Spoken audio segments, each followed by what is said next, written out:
has it even occurred that we added one random person ever in the history of adding groups, like on just chit chat level?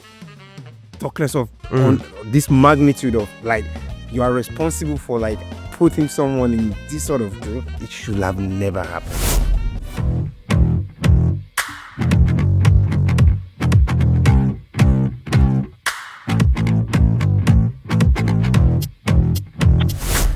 Hello. We're back again. Think Talk. It's Malik and Ibra, episode 30.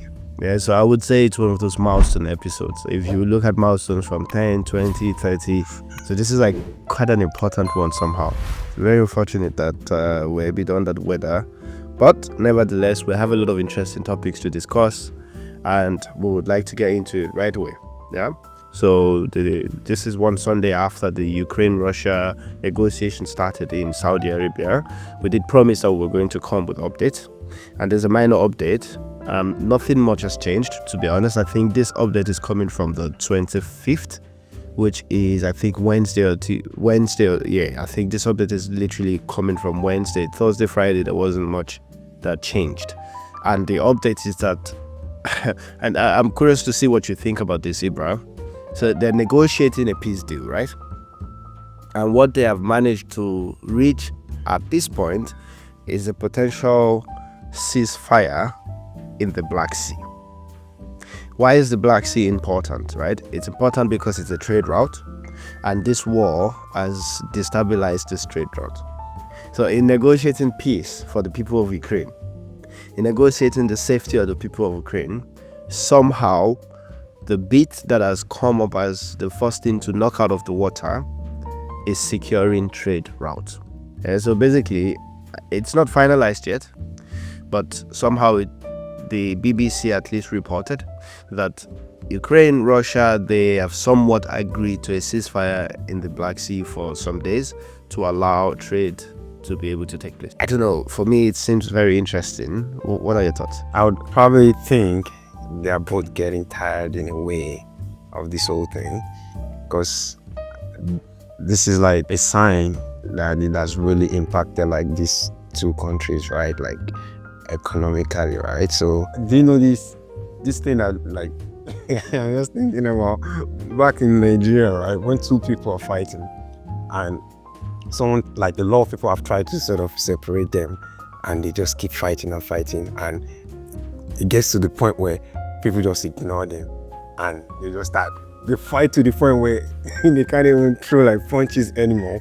I feel like we are probably looking at something similar, like probably not with Russia, but I feel like they probably are both getting tired of this, but at the end of the day, it will all be for nothing if both parties still didn't get sort of a win in the situation. So they are leaning towards, you know what, let's make it easier on each other, and let's see how we can finally meet sometimes and get this over with. That's what I think.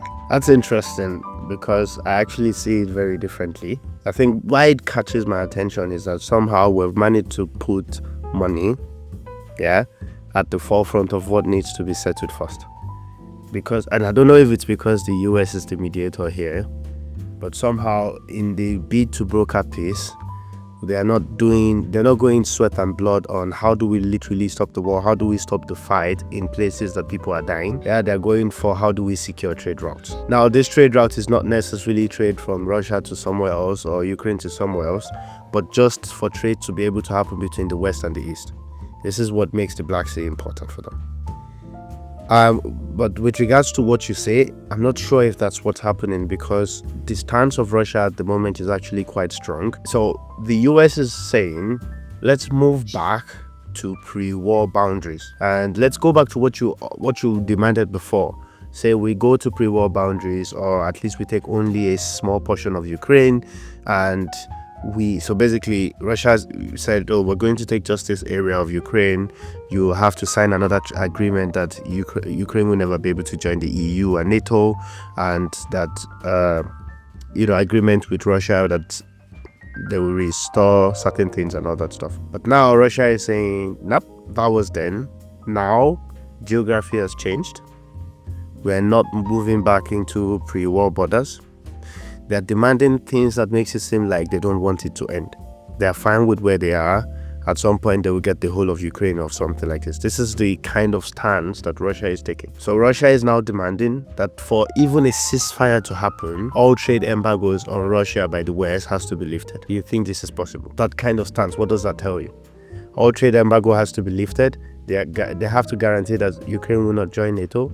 They're not going to move back to pre-war borders.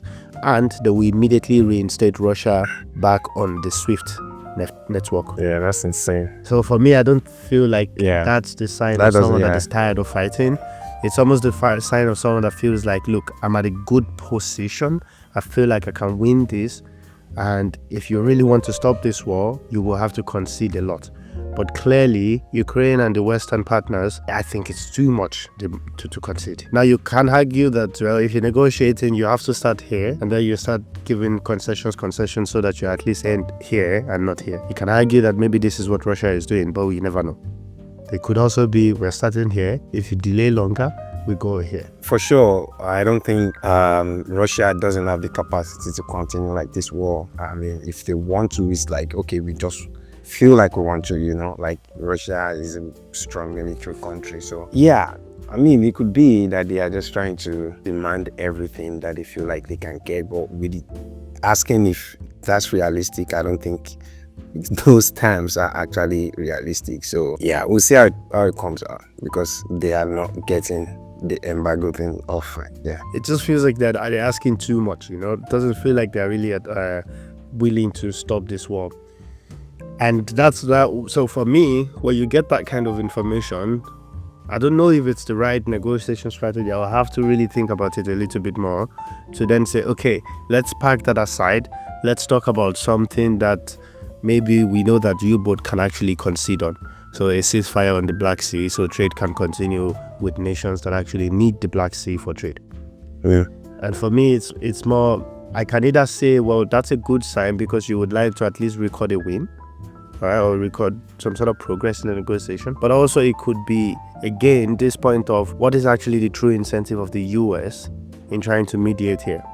Is it really for the people of Ukraine? Or is it just so that their economy can tap into another big economy? I mean, that has always been clear, right? I don't think US is in this to sort of end the war and be like the mediator, or like the good guy or the savior or whatever, or the big bro. It's all about what they can get. I mean, remember how the meeting with Zelensky went in the White House, where Trump was going and JD Vance was they were both going for the president. Like, they're not in a good position. If the war ending was the priority, I don't think all these other demands from the US would even be as important to them as it is, So it's all about the money. It's all about the money, and that makes me a bit sad. I won't lie to you, because it's people's life, And anyways, that's the update on the Ukraine-Russia negotiation so far. It's a bit minor, but it's also important to keep in mind that follow the money. Money is everything to these people. Money is as I said, it's all about the money. This would be the key word or key statement that I'll hold on to, at least from our discussion on that topic. Now, still on the topic of people's life, there was a scandal that rocked the Trump administration security team. So national security team. They basically, what has happened was that they created a group chat on Signal messaging. So Signal messaging, it's like WhatsApp, like a normal private messaging platform owned by someone. It says it's encrypted, and basically what has happened is that the national security team of President Donald Trump created a group chat to discuss very critical stuff, including war formation and stuff like this. It became a big scandal because while they were creating the group chat, they mistakenly added a reporter because the name was similar to another person. So I think they wanted to add Josh Goldberg, and they ended up adding Jeffrey Goldberg. Jeffrey Goldberg stayed on that group chat for 2 days before he then decided that, okay, it's enough. He took a lot of screenshots that he then handed over to the FBI. He did not publish the screenshots public to the masses because, again, it's national security. Exactly. But This became a big scandal. The Democrats are screaming for an investigation. Donald Trump came out and said, look, it was a mistake. They shouldn't make it bigger than it seems. What are your thoughts? I mean, it's quite interesting because something similar happened with Hillary, I think. I'm not really sure what it was, but I read briefly about that. It was the email leak. Yeah. So this was Hillary's email leak, yeah? Yeah, and Trump was going for ahead, like, yeah, this and that. So he's quite like an hypocrite. Like on so many levels. Trump, I mean, he has this double standard that he doesn't care. It's like I'll do whatever I feel like when it's like on the other side of things. But when it's also like on this side of things, I will still, then you would expect him to reciprocate, like, or at least to return the same energy, or he still do whatever he feels like he wants to do. And yeah, someone had to get fired for this for sure. I'm like wondering, like, to even make this sort of mistake at that level of security intelligence. And yeah, I mean, it's interesting that it even happened. That's, for me, like what I was thinking when I heard the news. Yeah, I agree with you on the hypocrisy of Donald, because if you draw parallel to what happened with Hillary, this is even worse.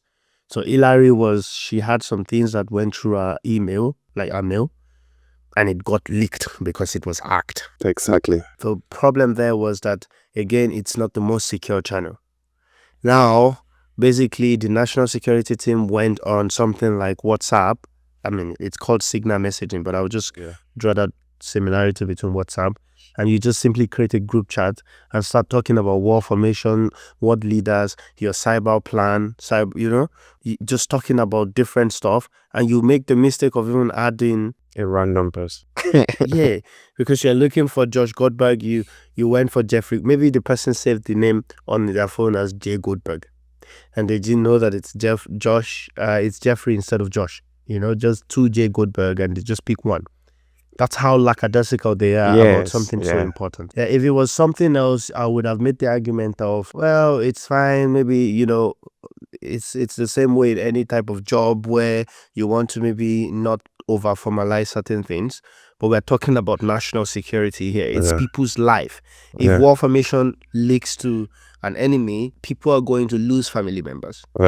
And I think at that level, first of all, it's not a mistake that they created that stuff. It was intentional. It was only a mistake that it got leaked. Yeah, it is a mistake that the non-professionalism of that team became public information. That's where the mistake is. But they were intentional about talking about very important topics on a platform just like WhatsApp. Yeah, and that's the hypocrisy of Donald, right?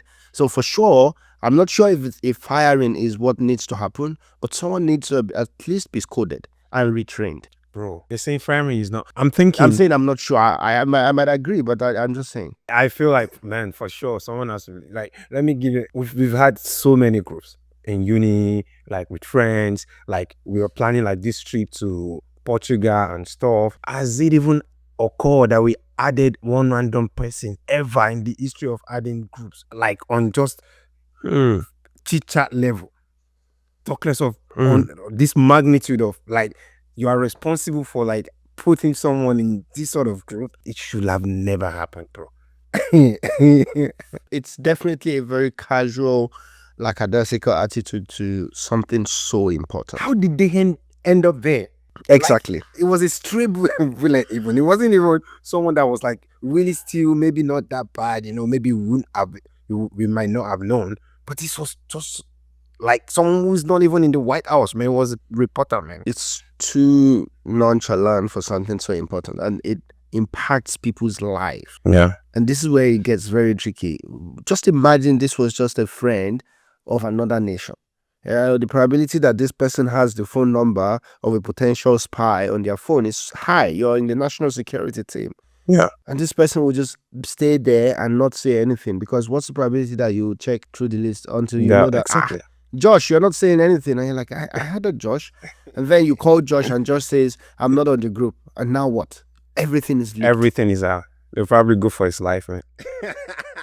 There's a strong punishment required. And Trump is just being, as you mentioned, a fat hypocrite for trying to downplay this. And I don't like that bit of him that just be my friend and you're saved from everything. Yeah. And I think that's abuse. That's abuse of power. Yeah. For a president to simply just say, if you're my friend, you somehow have this indirect immunity as well. That's unfair. He doesn't care. He's just gonna do what he wants to do. Well, so that's it on the scandal.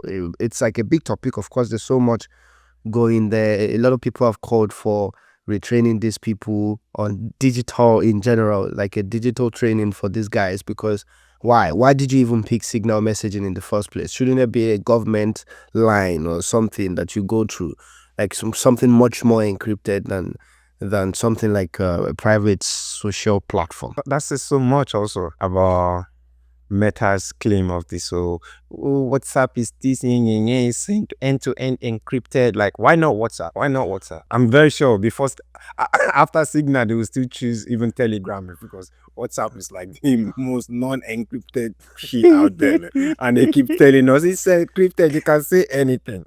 Yeah. I've just accepted and resigned my fate when it comes to these platforms. I don't believe that anything I do on there is hidden. I feel like when I become important enough, anything that I've done that might be wrong on those platforms could come back to bite me in the ass. For sure. The question is, and this is where that question of, do you want money or fame? And then a lot of people would say, just give me the money, keep the fame. Because the fame would then come with people digging into things like this. Yeah. It's sad. And I think it would have been a reasonable thing for Donald to take it as important as it actually is, keep the same energy that it did when Hillary thing happened, and maybe it would have made more sense, his reaction. But anyways, that's it on that particular scandal. But still, in talking about people with unfair power or authority or abuse or immunity, there's a story that, you actually sent it to me on Instagram. I don't know how true it is, so whatever it is that we say here, of course, it's not as if we've done our own investigation. But we did watch a video on Instagram. We might find it, we might put a snippet somewhere here, talking about someone that used to work for OpenAI. Well, some of you may have heard the story, some of you not, but last October, an OpenAI researcher named Suchir Balaji went to the New York Times alleging that his company was breaking all sorts of copyright laws. And then 2 months later in December, he checked out. And according to the official autopsy, medical examiner says he did it on his own accord. Except there's some really weird evidence that's just lingering out there. Like the fact that said autopsy was somehow completed in just 40 minutes. I'm not a medical expert, but that seems kind of quick. Now, an independent CT scan found the possibility of a potential second bullet in his cranium. A toxicology report turned up pretty high levels of blood alcohol in his system, 0.178, and that's compared to a legal limit of 0.08. And also off the chart levels of GHB in his system, and GHB is a date rape drug that's commonly used to incapacitate people. There are also a ton of pictures taken at his apartment, which I can't show you because it's like pretty gruesome. But his entire apartment looked ransacked. And evidently he looked to be halfway through eating. This is the last known footage of Suchir before his death, captured through CCTV monitors. And as in a lot of these situations, somehow the other monitors, the ones covering the secondary entrance, were mysteriously disconnected at around the time that he self-checked out. Definitely not the first time something like this has happened. From the video, I'm basically questioning, how do I plan to off myself and I'm eating a proper meal, I'm eating a proper meal and I'm not even done with the meal and I just go ahead with the action. It doesn't add up. And for an investigation that has such glaring inconsistency, to close that in 40 minutes, to say, yep, it's confirmed, no foul play, this person off themselves, I do find that weird. What are your thoughts? Yeah, for sure, I also find it weird. If that actually did happen, I don't think it's entirely new. I think things like this, do happen, like maybe more than we would think. And I'm just not sure why, often this person seemed like, let's say, he has some information because he was really strong on the copyright thing. It was going for OpenAI that, they were violating the law of copyright infringement and stuff. But that's not Zuckerberg went through stuff like that, and they took the whistleblower to court, and I don't know. Are we gonna say this is some Altman's handiwork or like, because I mean, I feel like things like this happen every time, and often someone doesn't seem like the best way to get at the person, or like, try to silence the person or something like that, so Unless there's more to the story, that it has some extremely damning proof, because ransacking the house as well is another thing. What were they looking for? And if they wanted to paint it as this person of themselves, then it would be better to paint it in the way so that it doesn't look like anyone was there in the room with them, like, do you think this is something that is quite common, or that is happening maybe more than we think? Because I do believe that, but I'm thinking that maybe because this doesn't feel like the best approach to me, in my opinion. Like, why would anyone do this? I believe strongly there are so many ways to silence someone than offend them. Yeah, I agree with you. And this is why I also said, well, it's almost like a conspiracy theory, and we don't know if this is facts. We don't know if the analysis that this person has presented in the video is true. I think it was just interesting to say, well, that seemed like an extreme reaction to a whistleblower on copyright infringement, as you said. And that's why we're actually talking about it, because it's a bit weird, and we'll be interested to see if anyone knows more. It's out of curiosity. We're not investigators or anything. We don't know if this truly happened the way this video has represented it. It's interesting. And I wouldn't be able to tell you if it happens often or not, to be honest. Yeah, it could be. I'm pretty sure there are reasons why someone might interpret a situation in a way that is abnormal compared to what a regular person would, and feel like something is more extreme than it is. Oh, I'm in such a shit big problem or big trouble that this person needs to go, even though it's just from their perspective.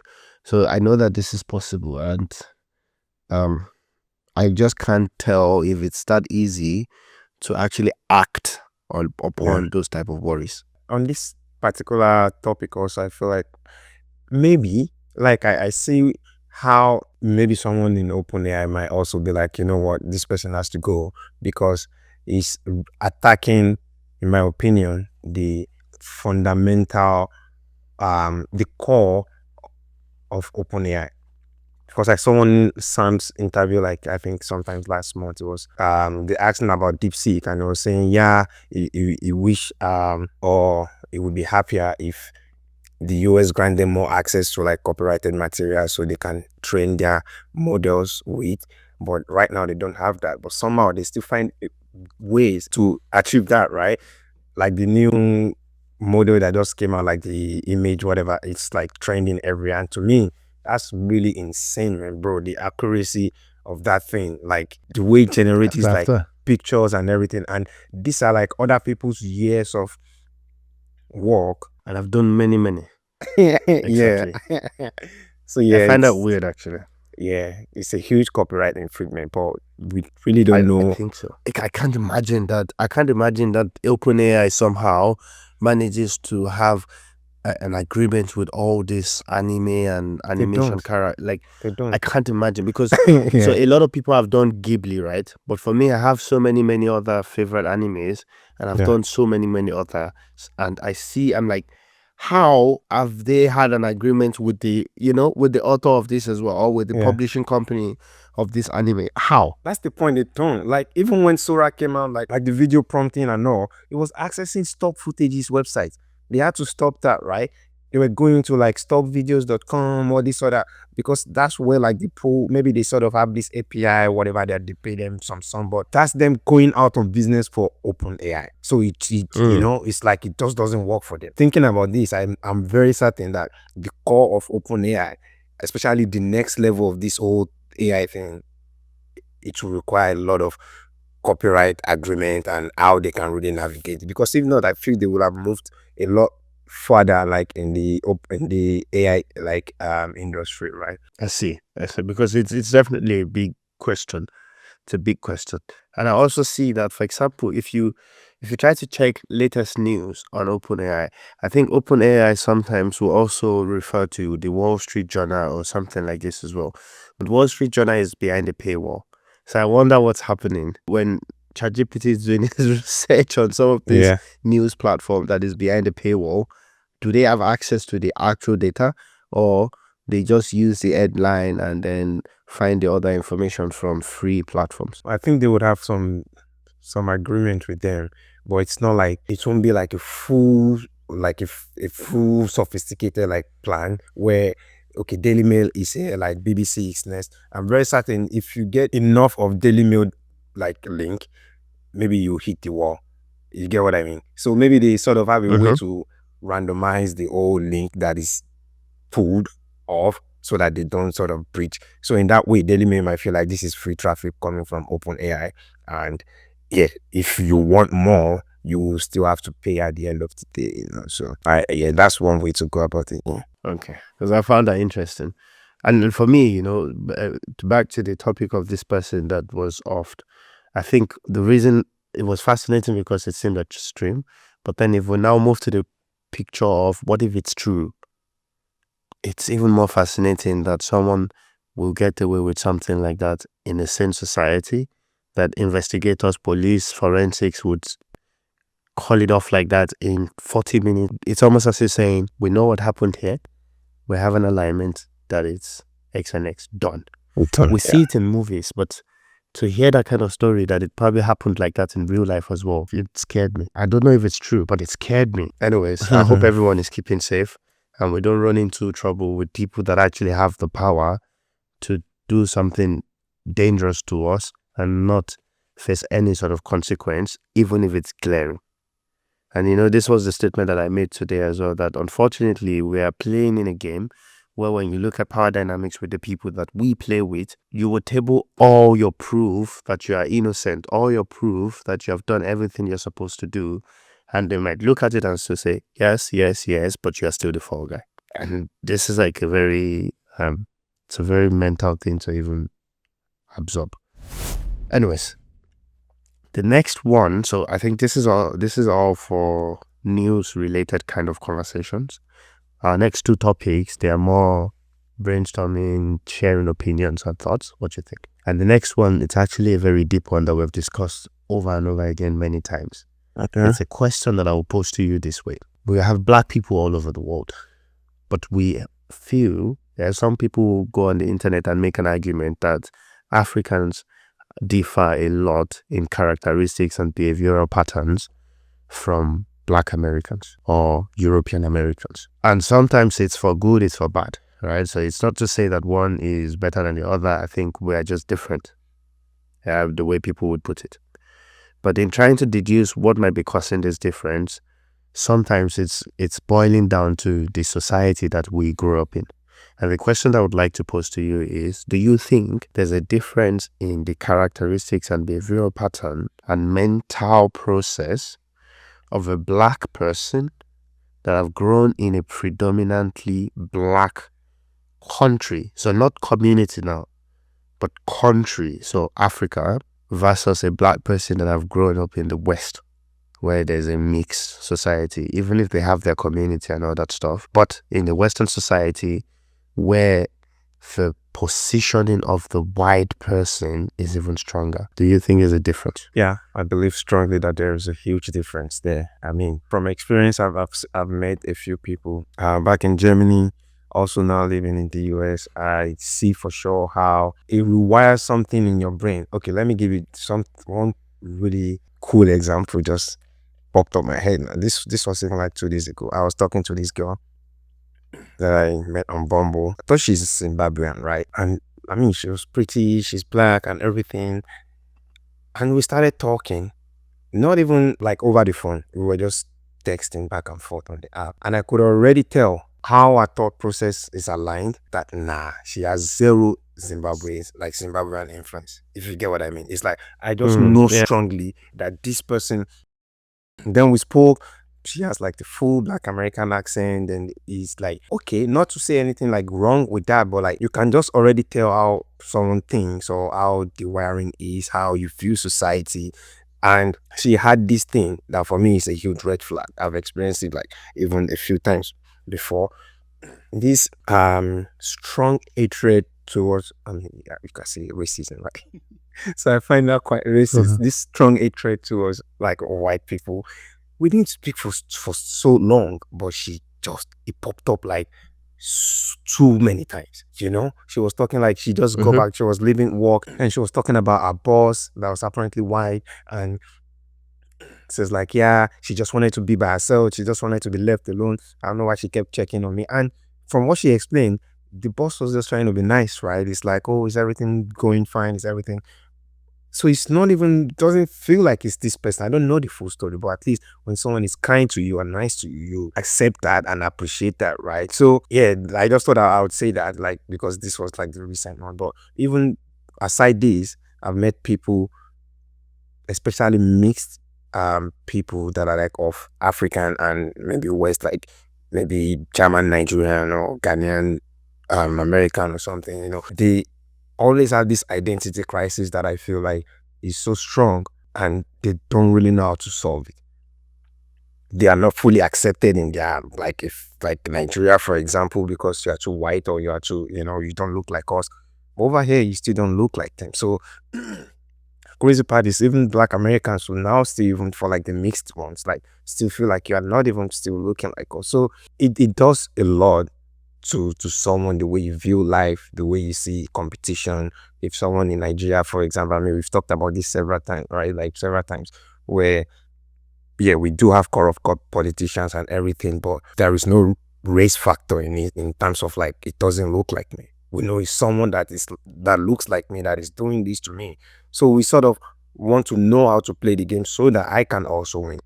But in like a mixed race country, what I see that usually then happen is the people check out. People then don't want to participate in the sense of like, yeah, you know what, it's already rigged against me. I'll just be the shittiest person ever or something like that. And it's quite common. Yeah, so yeah, to just sum it up, yes, it does affect people, and I've seen it too many times. So So I'm not in disagreement with you. I think we have an alignment on the fact that the differences exist. Maybe a question to you then is that from the description that you have given, it's clear that there are so many negative impacts for a Black person that have grown up in a mixed race country, or at least a country where there is a race like the white race that is supposed, quote unquote, have more power within the country. Yeah. But I wonder, are there any positive advantage to that compared to having grown in Africa? Nah, I wouldn't say that. I mean, I was thinking in the direction of, if, for example, they were integrated properly, like in like the African like background and the West, for example, I feel like they do tend to do a lot better. So for me, I see that as a big advantage if you can really be grounded in the ways of life of these two different countries, right? Because then one thing I know for sure that we Africans have is, especially when we come to the West, is the initial lack of clear communication. It's like I've seen that also a lot, and the dumbest American will still sound smarter than most, like a lot of, you get what I mean? Like maybe people from like Nigeria and all, because it's their language, right? And we are trying to integrate into their system and all. But if you can, there's this other thing that I feel like a lot of us who were raised in like predominantly Black country like Nigeria, for example, there's this internal confidence that always comes with us. We don't need this external thing. There's all this facade of how you speak smart, how you act smart, but with a lot of people, I still feel like they still have this internal struggle of what the society expect of them and now. But we really don't give a because we know where we stand. We have this strong idea of self that is insane, and if you can make someone have both, I think the person will really, really thrive in life, for sure. Either you decide to go to like the African or the Black side of your country, or like of yourself, or like the Western part of it. Yeah, so there can be an advantage in the sense of they can be the best of both worlds in a way. I see. So they can be the best of both worlds, have that confidence, already understand the system in Western countries anyways, and they already have the advantages in, for example, communication skill, which is a communication culture is very different between the West and Exactly. Many predominantly black countries, when even with regards to the clarity in the sense of the West, because for us we have to put a lot of respect, so we have Respect to and dance around a lot of regards. things. Yeah. We have to dance around a lot of things. We have to use many words to get to the point, and they seem a little bit more straightforward, which also favors them there. So they do have advantage of being within the system. But then you also now say that, but for an African, there's this confidence that is coming from never having been in a shell of, can I be in that space? Because you have always been in a space where everyone looks like you, everyone seems like you, and you never worry about, oh, there's another power that is coming from another race that defines what I want to, how I should be.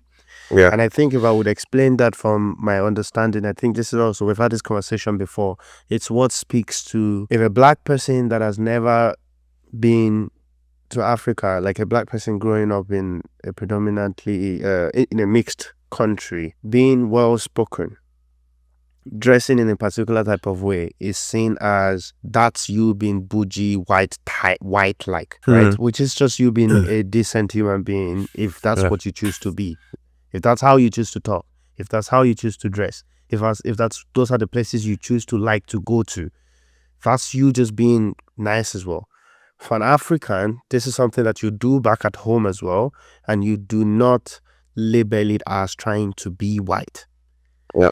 Right, so there's this defiance that you probably just want to be so different from the people that you think are your oppressors, that hinders people that have grown in mixed countries from being able to tap into certain things. Because I don't want to be seen as wanna be white, I won't wear a suit, for example. Nah. I don't want to see as wanna be white, so I have to talk type shit, and please don't come for me. I'm just giving an example, right? But a typical African living in the US would want to wear a suit, would want to make sure they speak proper English, would want to make sure they go to certain places that could be white. We don't care, right? This is just opportunity for everyone. Of course, I cannot fully explain it because it's much more psychological than, physical explanation, because they have culture, history tied to certain things, communities that you grow up in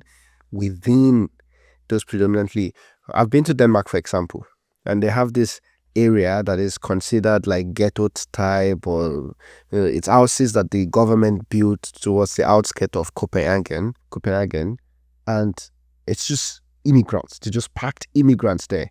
So somehow, even immigrants that are, doing okay, somehow middle class, they're still, just because you want communal lifestyle, right? Just because of community, you might still end up in the undercity. Yeah. You still end up in a part of the city that puts you down every day, right? Your head is high, you're having a good time, you have community there. But when you look at it from the large scale of the old city, it just puts you down. And if you move from there, the people from that your community will look at you and be like, oh, he got bougie, oh, he moved to, as if you shouldn't live anywhere, as if, Yeah. I mean, you were talking about like the settlement part, like, and this popped up in my head. Like, even for me, I've lived most of my life back in Nigeria, right, before moving out. Trust me, I'm sure you've had similar experiences. There are times that some things just get to you, like probably because you are not in the best mood, or you are just going through one or two things. But it doesn't matter what it is. But some things just happens on some days, and it hits you like damn, man, like, like some type of racism, for example, and you just feel like it just brings you down. It takes energy to rewire yourself mentally to then get back up and be like, now this is for me that I've lived over 20 years of my life back home. Now imagine someone that was raised completely in this sort of setting. You will check out at some point. I totally. I have a very strong example of that. I've lived well over 20 years of my life in Nigeria. I've partied in Nigeria, and I knew that if you wanted to go to a club, if you can afford to, if you position yourself in a particular way, you're good. And for a lot of European cities, it's true. It's the truth, right? You have your money, you can position yourself in a particular way, you're good. But There's a beautiful city called Stuttgart. Yeah? That has My city. complete. That's my heart, bro. Yeah, exactly. Stuttgart and their complete lack of intelligence when it comes to organizing nightlife these days. I don't know if it used to be this. I wasn't. It doesn't feel to me that this was the case before COVID, because I had gone out before COVID, and I think it got worse. Yeah. They look at you, you are black, and they say some completely out of The most random bro. I swear to random God. do you have I a swear to reservation God. or something, like not tonight, with the complete lack of They've respect. asked me what I do for a living before. I was pissed. Yeah, bro. Like, can what you the hell, imagine? man? I'm They paying look at no. you, they want to profile you. Exactly. Yeah. And you're feeling like, I'm coming to spend my money here. And just think about it, what that did, the very short period of time that it happened. Do you know Yeah. how often you would just be like, nah, I don't want to go out tonight as well. Yeah. Nah, we know what's going to happen. We don't have girls with us. Nah, we are three black guys. We're Yeah. We can't get in for sure. Do you know what I mean? For sure, we can't get it. And that checks you out. Now you cannot participate anymore in the nightlife society, in the social life that you probably enjoy. Normally. Yeah. Now, it's not the case in all German cities. Berlin is different. I mean, it's not that they can't say nah in Berlin, but it's just not as frequent as Stuttgart. I think they're more reasonable. Exactly. And they will might tell you explain, they'll something probably exactly. communicate with it. Yeah. Exactly. Tell you something that is a little bit better to accept. Now, for us, we know that it's not us, because we have been to other places. We've Yeah. lived in Nigeria, where you get in every single time as long as you are in a particular way, right? Yeah. So we know that it's not us. We know that we can be reasonable in a club. We know that we can spend money, we can be decent in a club. And it happens to us here, and we still take it a little bit personal, because it's just like, we know that you are being dumb, but what the hell, man? What have we done to you? What did we do wrong? You don't know us, you know? Now imagine that I grew up in this society, that's all I know. And I've seen how people like that tend to then overcompensate when they have stupid money. And this is what happens, because a lot of people will make the excuse of, oh, black people, you get money, you go buy a fancy car immediately, instead of trying to be. Do you know why you have to buy a fancy car if you're black For and sure. you're rich? For sure. Because guess what? You have to signal, man. I also hear some white people, they try to say it, and I'm like, no, it's different. I would be in Nigeria, and I say I don't care, because I know how the money, maybe it doesn't have that much difference to how people see me in life. But if you're in the US, Even in Germany, the nightlife, for example, you must have seen a few German guys in the club wearing the most pathetic outfit. And you're getting, I can't even try that. I have to be on point every single time.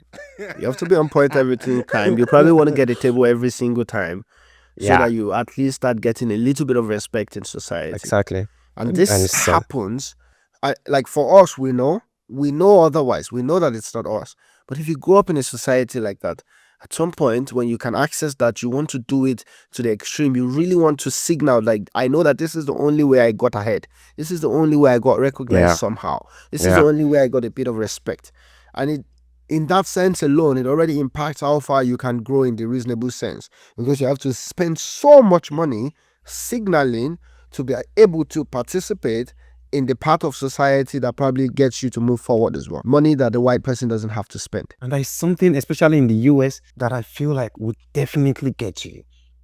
The fair share of the number of like white people that are actually more successful than black people. Like getting into some very nice places, even myself, like, oh, I'm going to have like a nice dinner with someone, or you just see the whole place is like late with like. And when you see that, like in so many places, it brings something in your head. Unlike in Nigeria, you just go to the fanciest places and you still see people who look like that. Makes you feel like, oh, for sure, I have to get money, man. But when you see that, and it's not people that don't look like you feel intimidated, man, sometimes, for sure. And for the US, it's a very solid point to make, because in the US, you actually have a huge population of black people as well.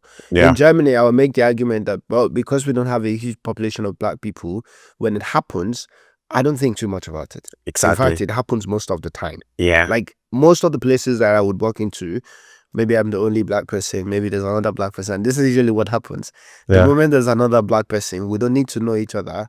you are like, Yeah, yeah, you know. yeah, But in the US, where you have such a huge black population, and then you go to nice places and it's just white, and then you suddenly go to somewhere that is maybe it hot. yeah, And I'm not blaming the black people, because it's a bit psychological, because as Africans we see the opportunity differently. As outsiders, maybe not even yeah. Africans, Because Indians are doing the same, Chinese are doing, yeah, there's a way you see the opportunity in other places. It's the same way in Nigeria. And Ghana does not have an economy as big as Nigeria, right? yeah. Cotonou, what's the name? What's the country Cotonou Benin again? Republic.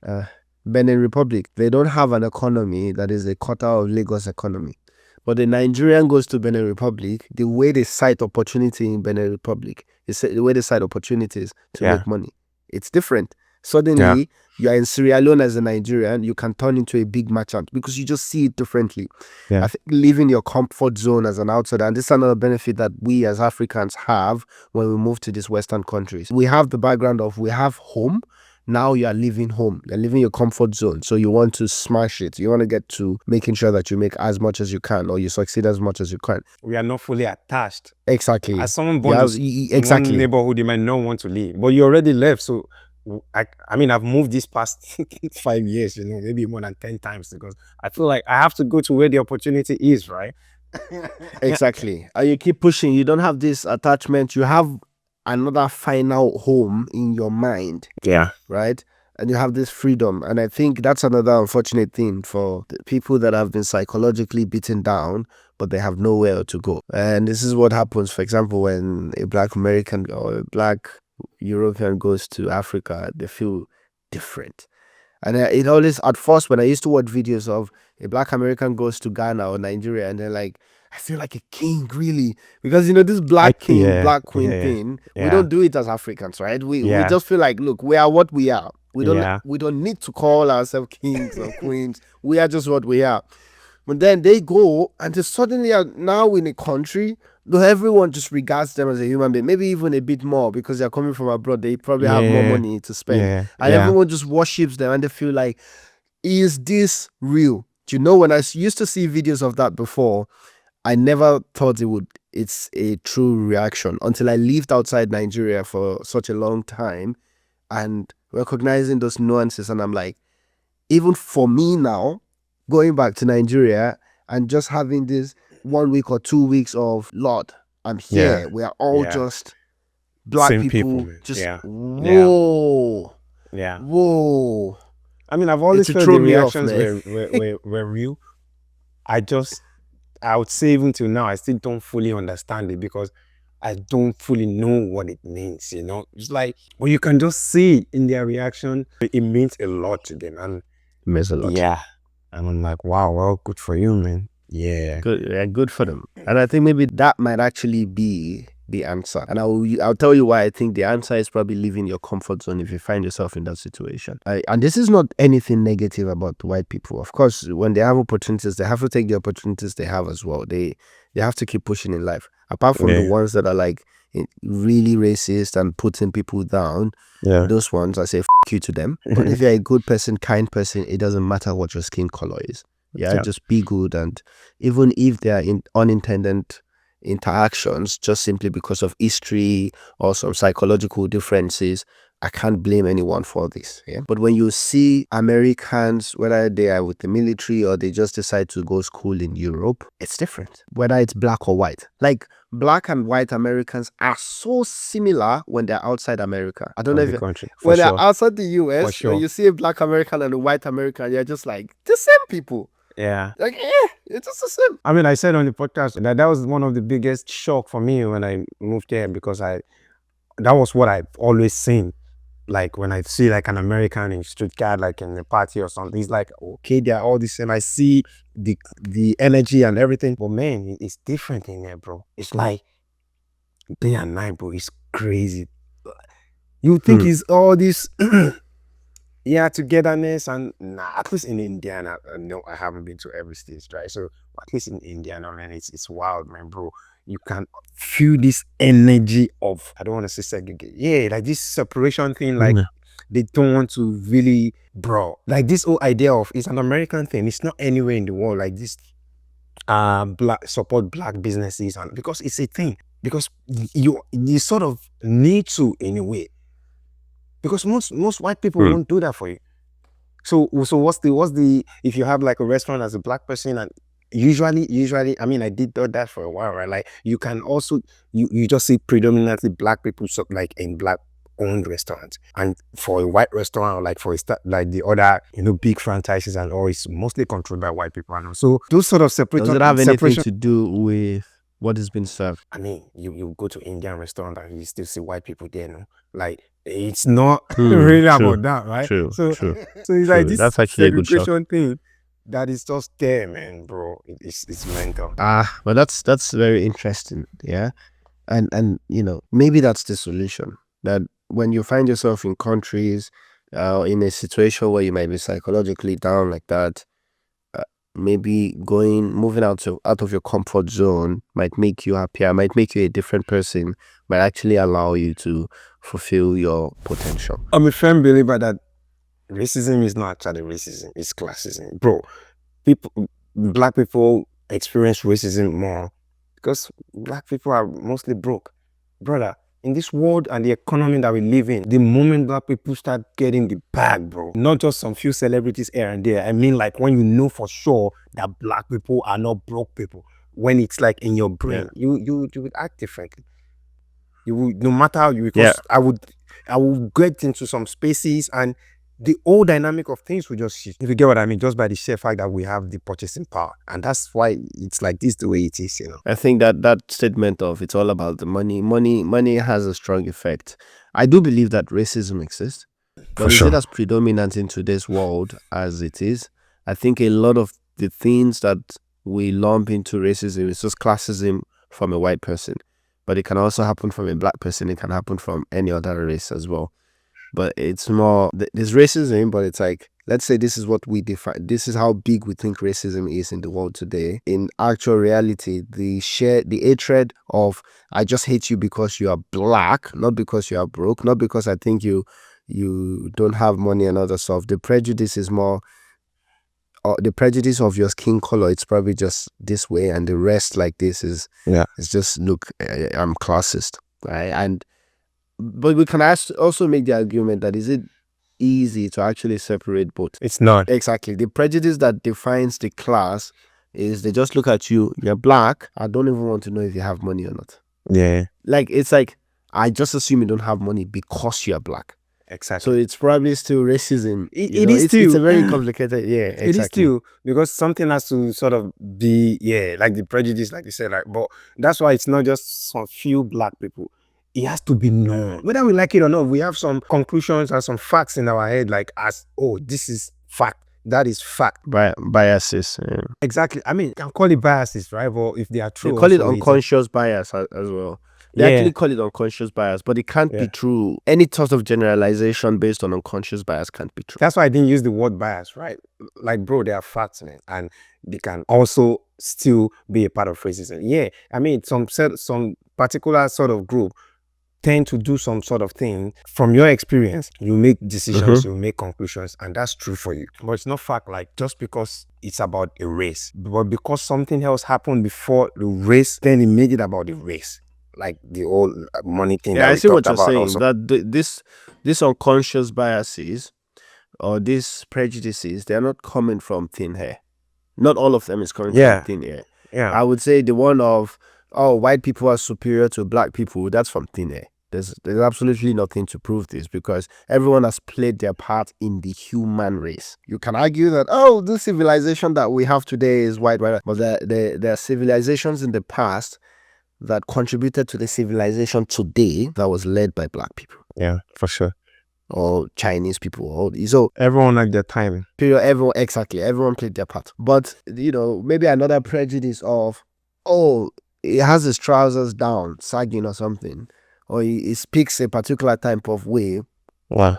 Then he's probably black. Even though it's not fact that this is something that happens with every black person. Exactly. But majority, and that's what you're saying. That and I think the only reason they call it unconscious bias is that the argument is that every time you engage a new individual, you have to give them a plane sheet, like a clean No. slate. I don't think it could. I mean, it's theoretically, Yeah. this is what is preached.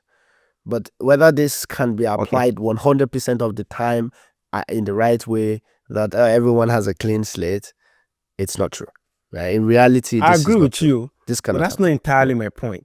Everything Okay. you said, that's for sure true.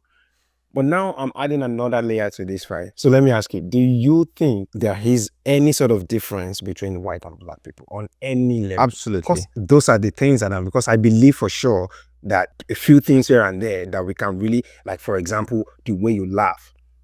Like, we've discussed this before, right? Like, there's just a certain way, like, black people laugh that is different from, like, across any part of the world.